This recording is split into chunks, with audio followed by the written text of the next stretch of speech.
बिस्मिल्लाहिर्रहमानिर्रहीम। तरक्की करने का नुस्खा है थोड़ा सा ज़्यादा काम करना।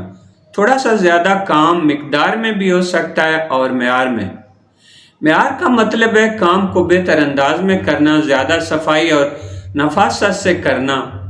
आप जितने मुआवजे में काम कर रहे हैं, इस मुआवजे में थोड़ा सा ज़्यादा काम कर दें तो आपके लिए तरक्की की राहें खुलती चली जाएंगी।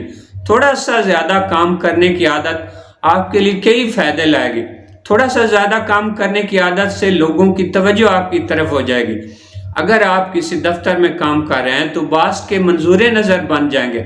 हत्ता कि अगर आप मजदूर हैं तो भी काम करवाने वाले के प्यारे बन जाएंगे। वो हर बार काम करवाने के लिए आपको तलाश करेगा, वो मुआवजे से कुछ ज़्यादा देगा।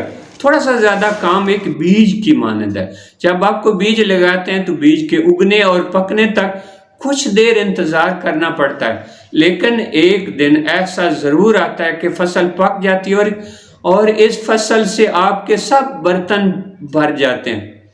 अगर आप तनख्वाहदार मुलाजिम हैं तो थोड़ा सा ज़्यादा काम आपकी तरक्की का बायस बन सकता है, आपकी इज़्ज़त में इजाफे का बायस बन सकता है और आपकी तनख्वाह में इजाफे का बायस बन सकता है।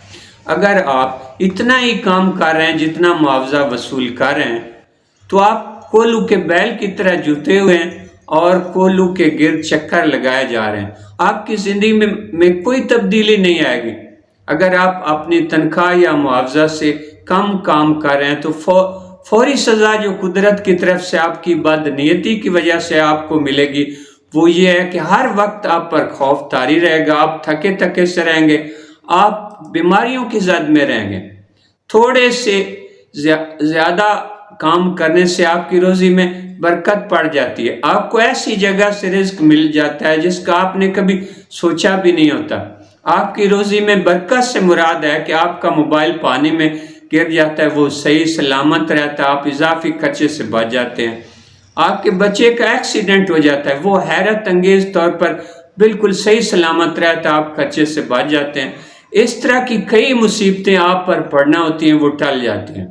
अगर आप अपने आप को नापसंदीदी और बोझ समझकर काम में मसरूफ़ करते हैं, आप बेतवज्जी अदम दिलचस्पी से काम करते हैं, दूसरों के नकायस निकालते रहते हैं, दूसरों के ऐब तलाश करते रहते हैं, दूसरों की टांगें खींचते रहते हैं, दूसरों की चुगलियां करते रहते हैं, तो आपकी अहमियत कम हो जाएगी, आपकी इज्जत कम हो जाएगी, आप नापसंदीदा शख्स बन जाएंगे, आपकी तरफ से रहमतें और बरकतें मुंह मोड़ लेंगी।